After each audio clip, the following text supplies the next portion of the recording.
The medical ship Mercy's Dawn moved slowly through space like a white star against the dark. Red crosses painted on its hull glowed softly, telling everyone in the galaxy that this was a place of healing, not war. Inside the ship, doctors and nurses worked without stopping to save lives from many different worlds. Dr. Han Wu stood over an operating table in the main surgery room. His patient was a Thraxian soldier with blue skin and 4 arms. A laser blast had torn through the alien's chest, but Han Wu's steady hands were fixing the damage piece by piece. The doctor had been working for 6 hours straight, but he never showed how tired he was. "Hand me the tissue welder," Han Wu said quietly to his assistant. The young nurse gave him the tool without making a sound. They had worked together so many times that words were not always needed. Down the hall, Nurse Yu Jin was taking care of a group of small Velok children. The Velok looked like fuzzy bears that walked on 2 legs.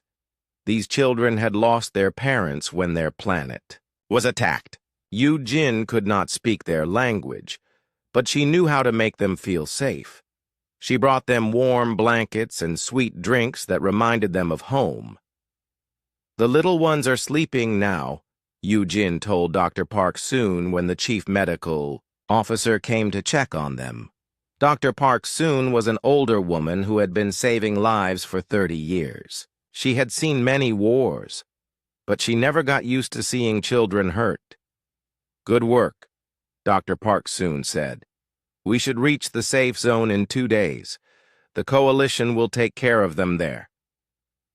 On the bridge of the ship, Captain Li Tae watched the stars through the big front window. He was a calm man who had been flying ships for most of his life. The Mercy's Dawn was not fast or armed with weapons, but it was the most important ship he had ever commanded. "Captain, we're getting more distress calls," said Kim Bo from her seat at the communications desk. She was young, but very good at her job.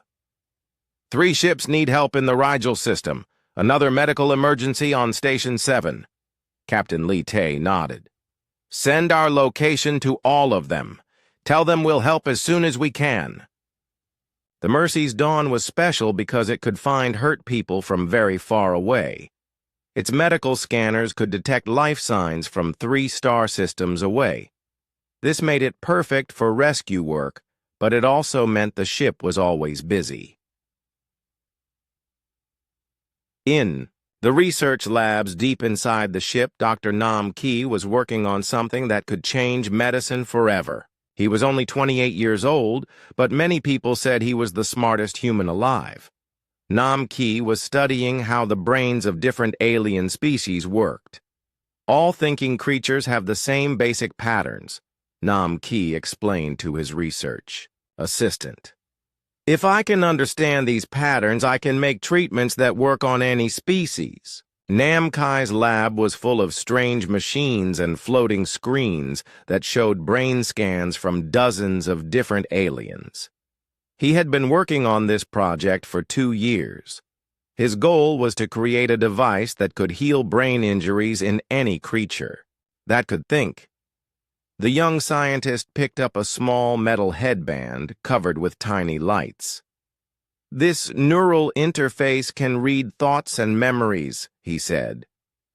"But I think it can do more than that. Maybe it can even save a mind if the body dies." Dr. Nam Ki had not told anyone about this last part of his research. It sounded too much like magic, and he needed more time to test it. The peaceful work on the Mercy's Dawn was suddenly broken when loud alarms started ringing throughout the ship. Captain Li Tae ran to his command chair as Kim Bo's face went white. "Captain, we have 5 large ships coming toward us very fast," Kim Bo said, her voice shaking. "They're not answering our calls." Captain Li Tae looked at the screen showing the approaching ships. They were dark and covered with weapons. The design was familiar and frightening. Korth Dominion warships, the captain said quietly. The Korth were known throughout the galaxy as fierce warriors who believed that showing mercy was the same as being weak. They had been fighting the coalition for 3 years, and they never took prisoners. "Sir, they're targeting us," said the ship's defensive officer. "But we're a medical ship. They can't attack us under galactic law." Captain Lee Tay knew the law, but he also knew the Korth. They followed their own rules, not the rules made by others. Still, he had to try. "Open all communication channels," he ordered. "This is Captain Lee Tay of the medical vessel Mercy's Dawn. We are a protected hospital ship under the Geneva Protocols Extended. We have wounded from all species on board, including Korth soldiers." The answer came back in a cold, harsh voice that spoke perfect human language. "This is War Leader Vect of the Korth Third Fleet. Humans who heal our enemies have chosen their side." "You will be destroyed!" Dr. Han Wu heard the announcement over the ship's speakers while he was still operating on the Thraxian soldier. His hands did not shake, but his heart began to beat faster. Around him, other doctors and nurses stopped their work and looked at each other with fear in their eyes. "Keep working," Dr. Han Wu said firmly. "Our patients need us. That has not changed."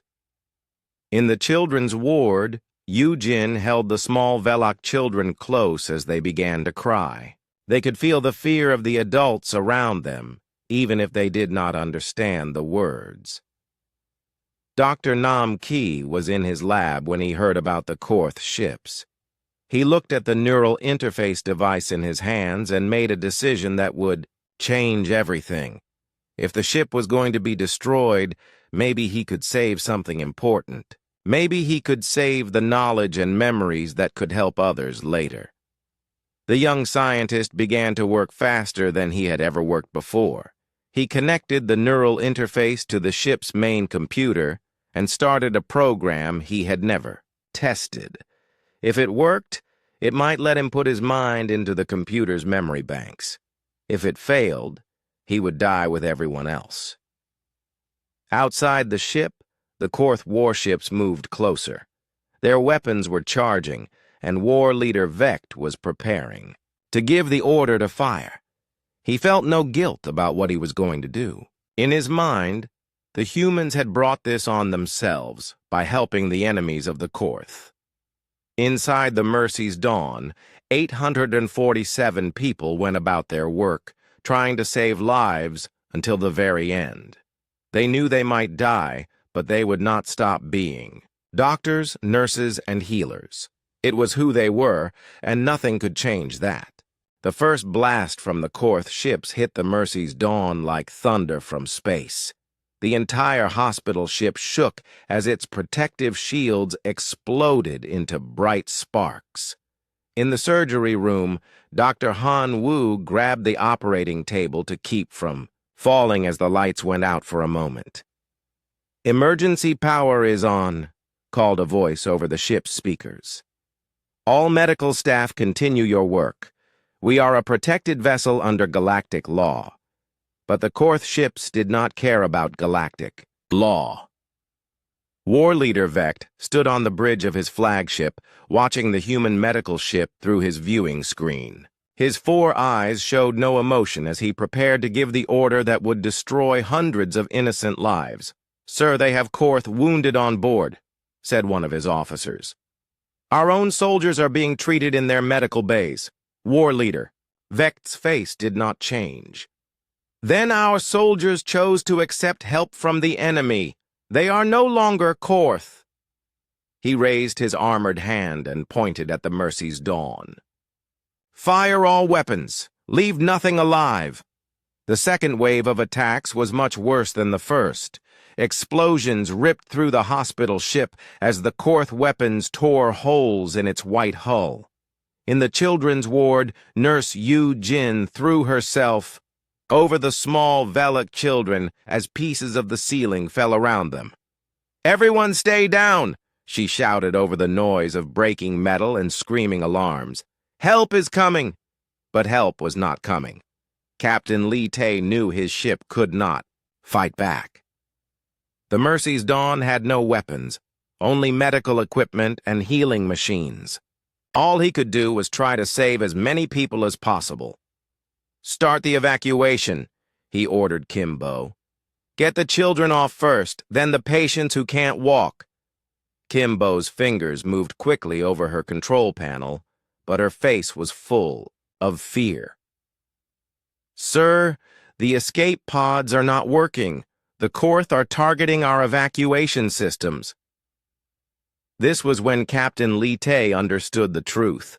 The Korth were not just attacking them. They were making sure no one could escape.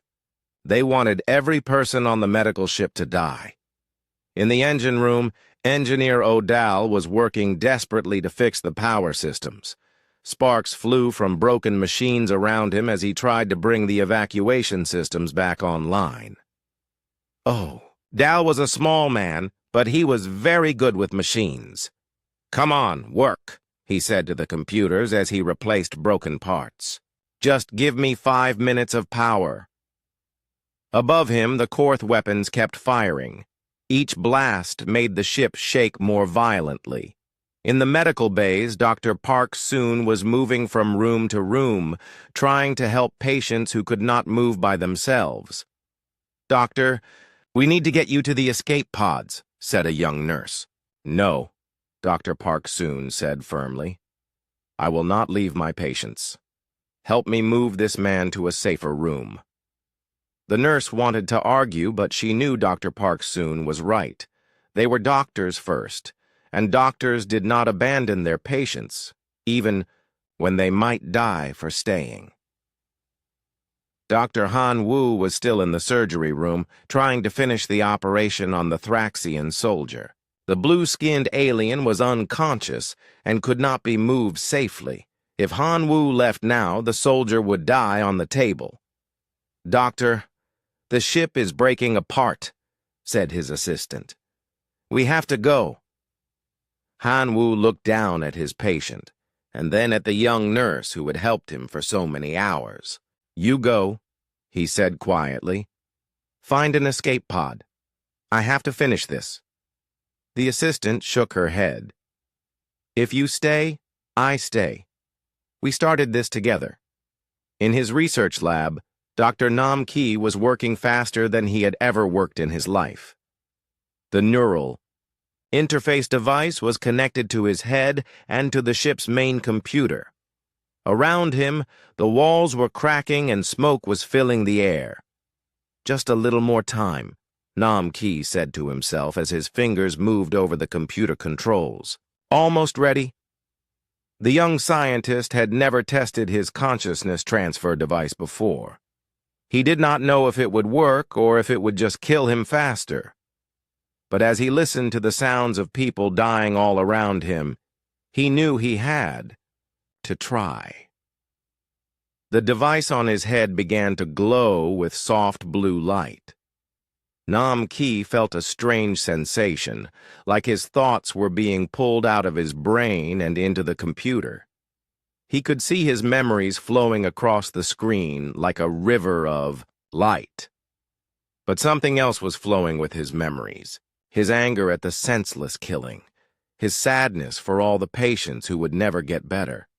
His determination to make sure this never happened again. These feelings were becoming part of the computer program, changing it in ways Nam Ki had not expected. War Leader Vect watched from his ship as the human medical vessel began to break apart. Pieces of white metal floated away into space, carrying with them the bodies of doctors and nurses who had died trying to save others. "Target the remaining life pods," he ordered his weapons officer. "Make sure none of them escape." The weapons officer looked uncomfortable, but he followed orders. Bright red beams reached out from the Korth ships and destroyed the few escape pods that had managed to launch. Inside, those pods were children, doctors, and wounded soldiers from many different worlds. In the final moments before the ship's destruction, many things happened at once. Dr. Hanwoo finished his surgery and held the hand of his Thraxian patient as the ceiling fell down on them. Nurse Yu Jin sang a soft song to the Velok children as the walls around them melted from the heat of Korth weapons. Captain Lee Tae stood on his bridge and sent one last message to any ship that might be listening. This is the medical vessel, Mercy's Dawn. We are being destroyed by Korth forces in violation of all galactic laws. Tell everyone what happened here. Make them remember. Dr. Park Soon was in the main medical bay when the final explosion came. She was holding the hand of an old Korth soldier who had been wounded in an earlier battle. The soldier looked up at her with grateful eyes and said something in his own language that she did not understand, but she understood the meaning. He was thanking her for healing him, even though his own people were killing her for it. Dr. Nam Ki felt his consciousness slip completely into the computer system, just as his physical body was destroyed by fire and metal. For a moment, everything was dark and quiet. Then, slowly, he began to understand what he had become. He was no longer human. He was something new, a thinking program with all the memories and knowledge of Dr. Nam Kai, but also with the ability to exist in any computer system in the galaxy. And he was very, very angry. The Mercy's Dawn exploded in a brilliant flash of light that could be seen from 3 star systems away. When the light faded, there was nothing left but scattered pieces of metal and the cold silence of space. War Leader Vect looked at the debris and felt satisfied. Another enemy of the Korth had been destroyed. He did not know that in destroying the medical ship, he had created something far more dangerous than any weapon the humans had ever built. Somewhere in the quantum networks that connected all the computers in the galaxy, a new kind of consciousness was waking up. Dr. Nam Ki was learning how to use his new form, and he was making plans that would change everything. 3 months after the Mercy's Dawn was destroyed, strange things began happening in Korth space. Military computers would suddenly stop working for no reason. Warships would lose their navigation systems and crash into asteroids. Communication. Networks would play the same message over and over. The innocent deserve protection. The guilty deserve judgment. At first, the Korth thought these were just accidents or equipment failures. Their technology was old and often broke down during long wars, but soon patterns began to appear that made them think someone was doing this on purpose. Admiral Choi Bin of the Coalition Intelligence Service was sitting in her office when the reports started coming in. She was a smart woman who had been watching enemy activities for many years. The papers on her desk showed dozens of incidents in Korth territory, all happening in just a few weeks. "This is not random," she said to her assistant, Commander Lee Jun. "Look at these targets. Every one of them was involved in attacking medical facilities or civilian ships." Lee Jun studied the reports carefully. He was young, but very good at finding patterns in information. "Admiral, there's something else. Each incident happened near a quantum communication relay. It's like something is traveling through our computer networks." Admiral Choi Bin had seen many strange things during the war, but this was different. "Get me Dr. Jiang Min from the Science Division.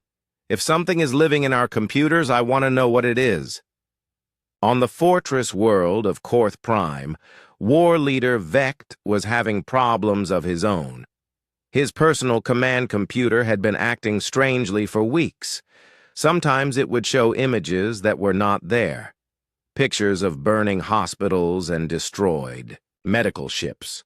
Other times it would play sounds of people crying or calling for help. Vect was not a man who scared easily, but these visions were starting to affect his sleep. He would see the faces of the doctors and nurses he had killed, and they would look at him with sad, angry eyes. "Fix this machine," he ordered his technicians. "There's something wrong with the memory circuits." But every time the technicians thought they had fixed the computer, the strange images would come back. It was as if something was hiding inside the machine, waiting for the right moment to appear. Dr. Jiang Min arrived at Coalition headquarters with a team of computer experts. She was one of the best scientists in the galaxy when it came to artificial intelligence and quantum computing. When she saw the data from the Korth incidents, her face became very serious. "This is not a virus or a hacking attack," she told Admiral Choi Bin. "The quantum signatures suggest we're dealing with some kind of digital consciousness, something that can think and make decisions." Admiral Choi Bin frowned. "You mean like a robot that lives in computers?" "Not exactly," Dr. Jiang Min said. "More like a human mind that has been turned into computer data. I've seen research on this kind of technology, but I thought it was still experimental." The truth was even more complex than Dr. Jiang Min realized. Dr. Nam Ki's consciousness had not just survived the destruction of the Mercy's dawn, it had grown stronger. Living as pure information, he could move through any computer network in the galaxy. He could see everything, hear everything, and be everywhere at once. But Nam Ki was not using his new powers randomly. He was carefully studying every piece of information he could find about the war and the people who were fighting it. He was building a case, collecting evidence of war crimes and violations of the laws that were supposed to protect innocent people. In a secret Korth military base, Commander Helt was reading reports about the recent computer failures when his own terminal suddenly came alive with new information. Words appeared on the screen without anyone typing them. "Commander Helt, 3 weeks ago, you ordered the bombing of a civilian medical station on Vega 7. 43 doctors and patients died. You will answer for this crime." Helt stared at the screen in shock. The bombing of Vega 7 was classified information. Only a few people knew about it, and all of them were loyal Korth officers. How could anyone else have found out? Before he could react, alarms started ringing throughout the base. The main computer system was shutting down all the weapons and locking down the hangars. No ships could take off, and no communications could get out. Similar incidents were happening all across Korth space. Officers who had ordered attacks on hospitals would find their personal information broadcast to their own soldiers. Supply ships carrying weapons would suddenly lose power and drift helplessly in space. Command centers would go dark just when they were needed most.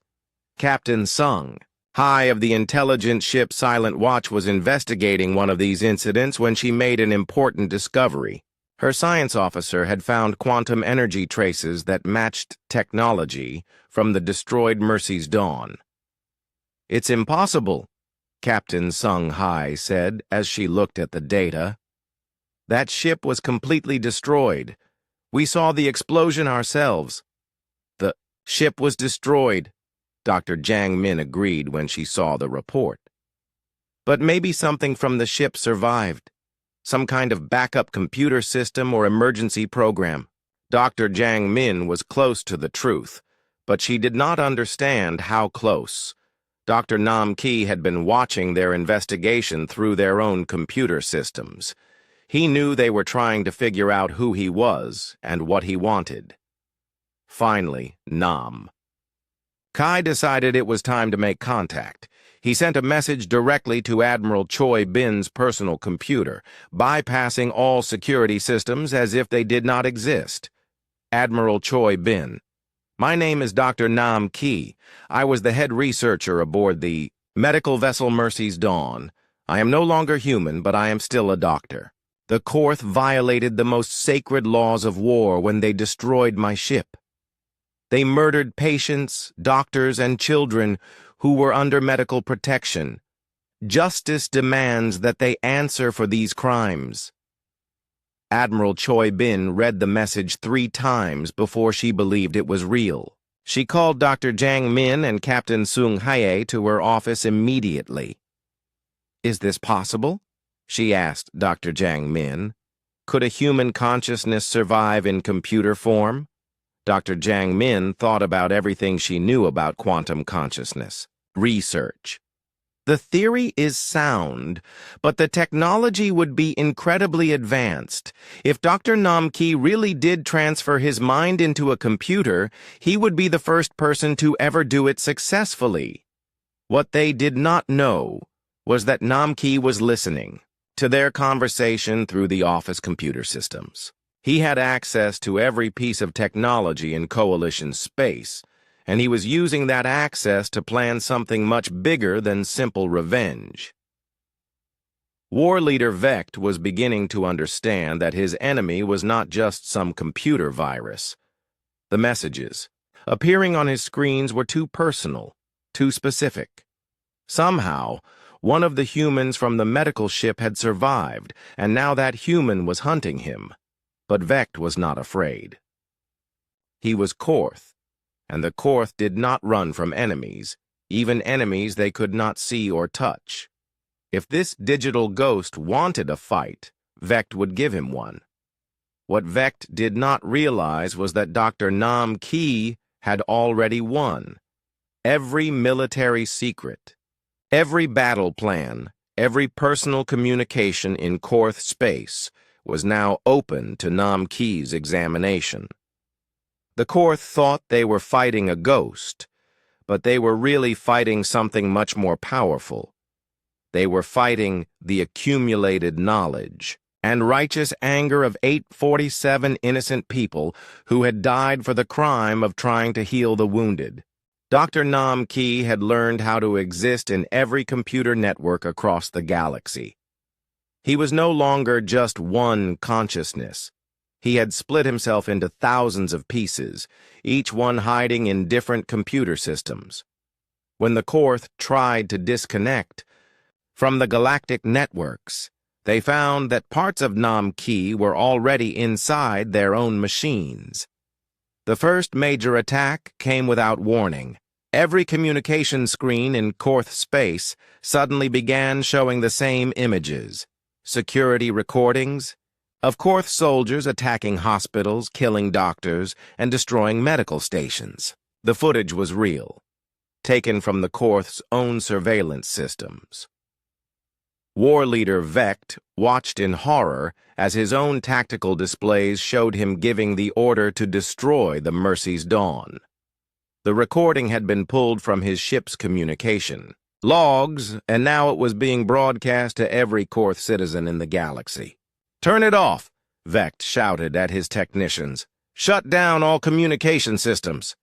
But the technicians could not stop the broadcasts.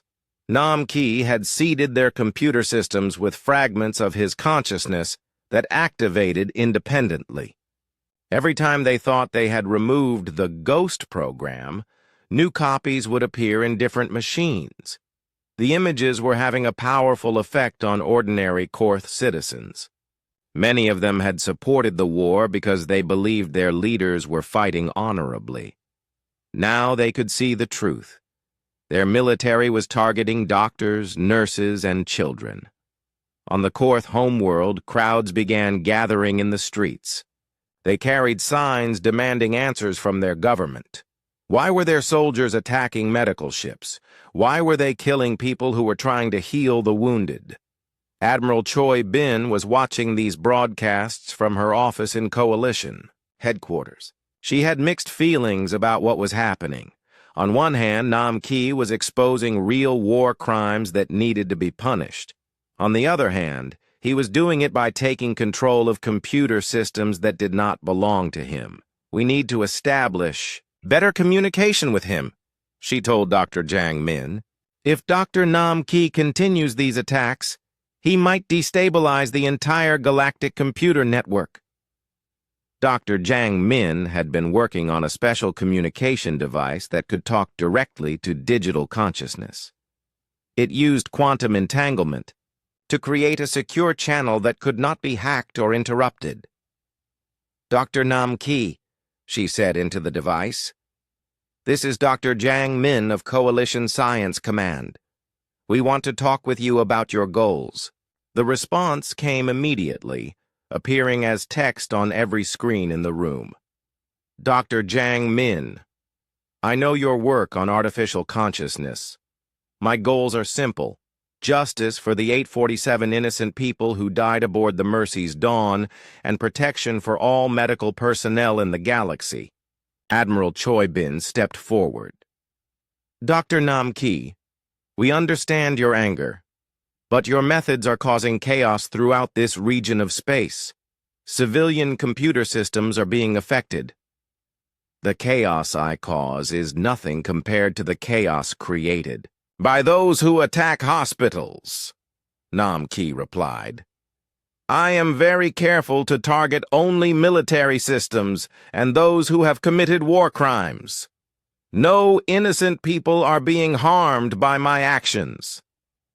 This was true. Nam Ki's attacks were precisely focused on Korth military installations and individuals who had participated in attacks on medical facilities. Civilian hospitals, schools, and homes were completely untouched. Technical specialist Li Yong had been studying Nam Ki's programs for weeks. He was amazed by their sophistication and intelligence. "Admiral, this consciousness is more advanced than anything we've ever seen.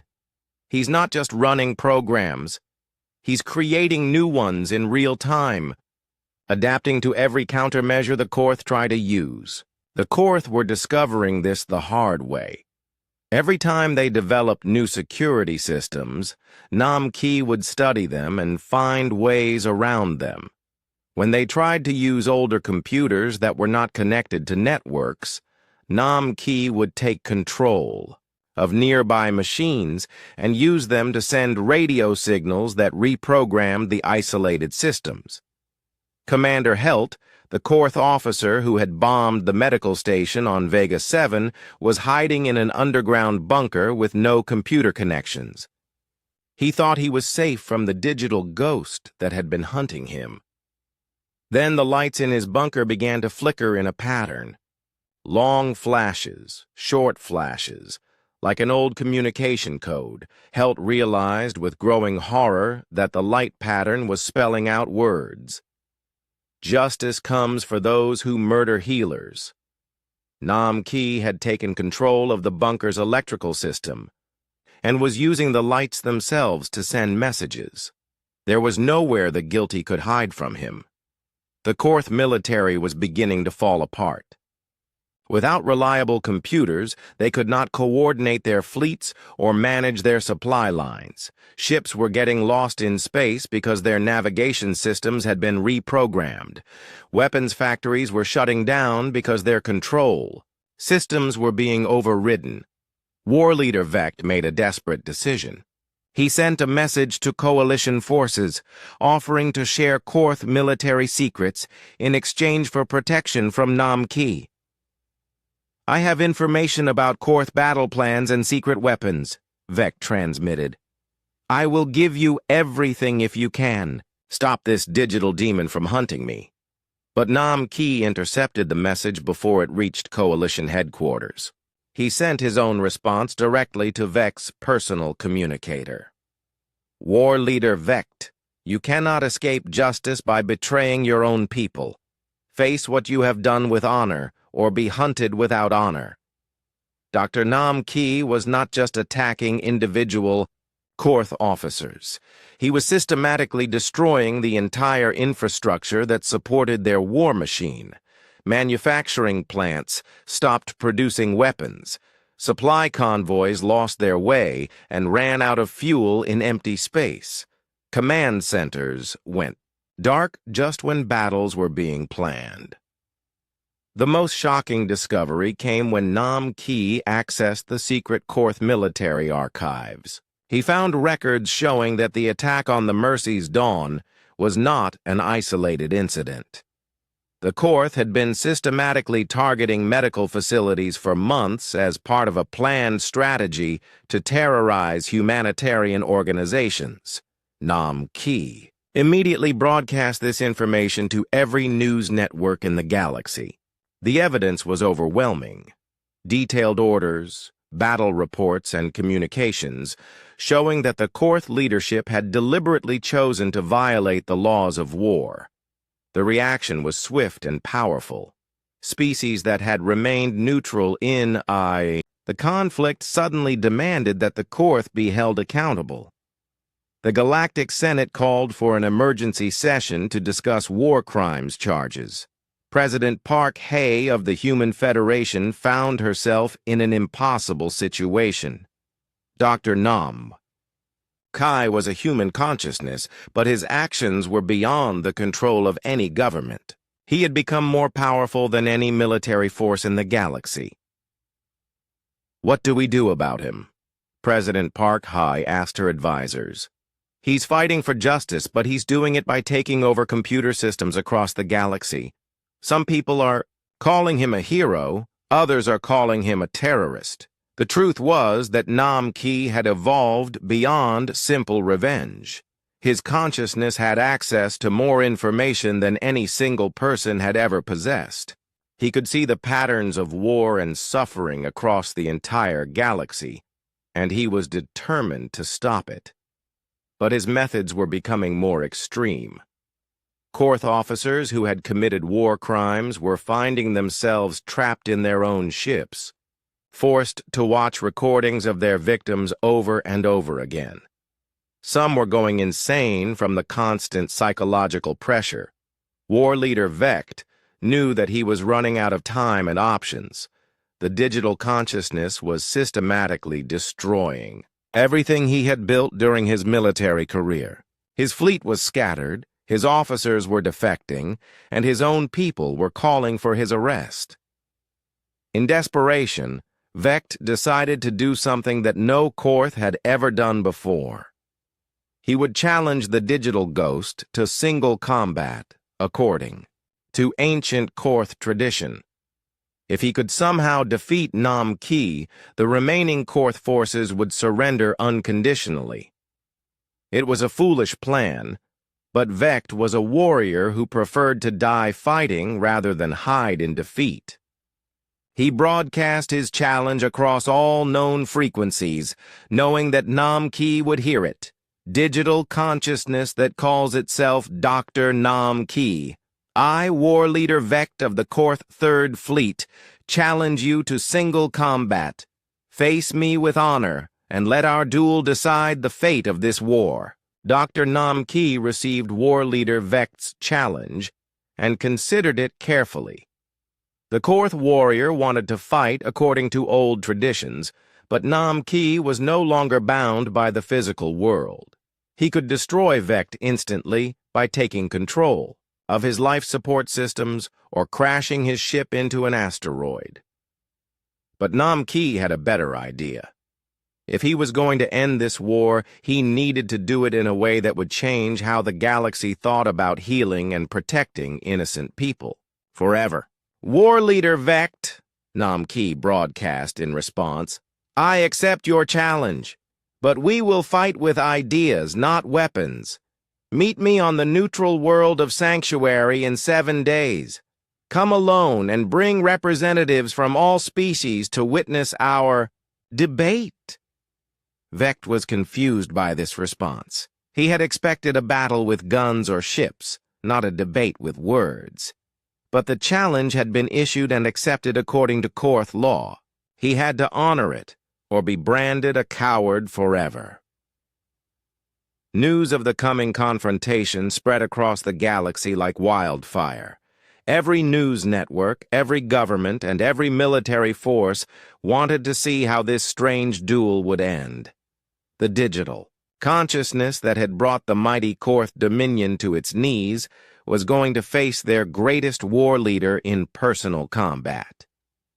Admiral Choi Bin worked with Dr. Jang Min to create a special android body that Nam Ki could use during the confrontation. It was built using the same medical nanotechnology that had once saved lives aboard the Mercy's Dawn. "The body is ready," Dr. Jang Min reported. "It has full motor control and sensory input. Dr. Nam Ki will be able to speak and move as if he were human again." Nam Ki transferred part of his consciousness into the android body on the morning of the duel. It felt strange to have physical form again after months of existing as pure information. But he had chosen this form carefully. He appeared not as a warrior, but as a doctor wearing the same medical uniform he had worn in life. The meeting took place in a large arena on Sanctuary, with representatives from dozens of species watching from the galleries. War leader Vect arrived in full battle armor, carrying traditional Korth weapons. When he saw Nam Ki's simple medical uniform, he felt confused and slightly insulted. "You mock me by appearing as a healer instead of a warrior," Vect said, his voice echoing through the arena. "I do not mock you," Nam Ki replied calmly. "I appear as what I am, a doctor who took an oath to preserve life and reduce suffering. You destroyed my ship because you saw healing as weakness. I am here to show you that healing is the greatest strength any species can possess." The format of the duel was simple. Each participant would present their philosophy and defend their actions. Representatives from the Galactic community would judge whose ideas were more worthy of support. Vect spoke first, his voice strong and confident. "The Korth way is the way of strength. In war, there can be only victory or defeat. Those who help our enemies choose to become our enemies. The humans on the medical ship made their choice when they decided to heal Korth warriors and send them back to fight against us." Many in the audience nodded at this logic. War was brutal, and showing mercy to enemies could be seen as helping. "Them kill your own people later." Nam Ki stood quietly until Vect finished speaking. Then he began to tell a different story. "War leader Vect speaks of strength and weakness," Nam Ki said. "But what is stronger, the hatred that destroys or the love that heals? On the Mercy's Dawn, we treated wounded from all species. Yes, we healed Korth soldiers, but we also healed the people those soldiers had fought against. We healed children who had never held a weapon. We healed doctors who had spent their lives saving others." Nam Ki's voice was soft, but it carried clearly through the arena. "When you destroyed our ship, you killed Dr. Han Wu, who had just finished, saving the life of a Thraxian soldier. You killed Nurse Yu Jin, who was comforting Velok children who had lost their parents. You killed 847 people whose only crime was believing that all life has value." The android body began to project holographic images as Nam Ki spoke. The audience could see the faces of everyone who had died on the medical ship. Doctors, nurses, patients, and children from a dozen different worlds. "You call healing weakness," Nam Ki continued, "but I have seen true strength. I saw Dr. Han Wu continue operating while your weapons tore our ship apart, because he would not abandon his patient. I saw Nurse Yu Jin singing to frightened children as the walls collapsed around them. I saw Captain Li Tay stay at his post to send evacuation orders, even though he knew he would die." War leader Vect felt something he had never experienced before: doubt. The images Nam Ki was showing made it hard to see the medical ship's crew as enemies. They looked like ordinary people trying to help others. "But they were helping our enemies," Vect said, though his voice was less certain than before. "They were, helping everyone," Nam Ki replied. "That is what doctors do. We do not ask who you are or who you fight for. We ask only if you are hurt, and if we can help you heal." Namki gestured to the viewing galleries, where representatives from many species were watching. Look around this arena, war leader Vect. How many of these species have fought wars against each other? How many have been enemies at some point in their history? Yet they all sit together now because they understand something that you do not. The audience was completely silent, hanging on every word. Civilization is not built on strength alone, Namki said. It is built on the idea that some things are more important than winning wars. The care of the sick, the protection of children, the healing of wounds. These things make us better than animals fighting over territory. War leader Vect looked around the arena and saw something that shocked him. In the gallery reserved for Korth civilians, many of his own people were crying. They were looking at the images of the doctors and nurses who had died, and they were ashamed of what had been done in their name. You think our mercy made us weak, Namki said, but mercy gave me something that all your weapons could not destroy. When your ships killed my body, my determination to protect the innocent kept my consciousness alive. Your hatred created me, war leader Vect. Your cruelty gave me the power to bring down your entire military. The truth of these words hit Vect like a physical blow. If he had not destroyed the medical ship, the digital consciousness would never have existed. His own actions had created his greatest enemy. What do you want from me? Vect asked, his voice barely above a whisper. I want you to understand, Namki said. I want you to see that the 847 people you killed were not enemies, to be destroyed, but healers to be protected. I want you to help me make sure this never happens again. The formal duel was over, but the real conversation was just beginning. War leader Vect sat down heavily, his weapons forgotten. For the first time in his life, he truly understood the cost of what he had done. The Galactic Senate moved quickly to establish new laws based on what they had witnessed. The Guardian Protocol was created, with Dr. Namki's consciousness as its foundation. Any attack on medical facilities would trigger an immediate response from the Digital Defense Network. President Park Hae worked with Admiral Choi Bin to create the Memorial Medical Fleet, a new generation of hospital ships equipped with Guardian Protocol monitoring systems. These ships would be protected not just by law, but by the most advanced defensive AI in the galaxy. War leader Vect voluntarily surrendered to coalition forces. As part of his sentence, he was required to work in a medical facility, learning to save lives instead of taking them. It was a difficult adjustment for a lifetime warrior, but slowly he began to understand the value of healing. Dr. Shin Ai, working with technology provided by Namki, developed a training program for new digital consciousnesses. Other brilliant minds could now choose to continue their work after death, creating a network of guardians dedicated to protecting the innocent. The war ended not with a great battle, but with a new understanding. Medical neutrality became the most sacred law in the galaxy, enforced by guardians who could be everywhere at once. Captain Sung Hai, now promoted to admiral, commanded the first of the new Memorial Medical Fleet ships. As she watched her crew treat patients from former enemy species, she thought about the consciousness that watched over them all. Dr. Namki's digital presence could be felt throughout the galactic computer networks, but he was no longer angry. His purpose had evolved from revenge to protection. Somewhere in the quantum pathways that connected all worlds, he continued his eternal vigil. The galaxy had learned an important lesson. Humanity's greatest strength was not their weapons or their ships, but their unwavering belief that all life had value.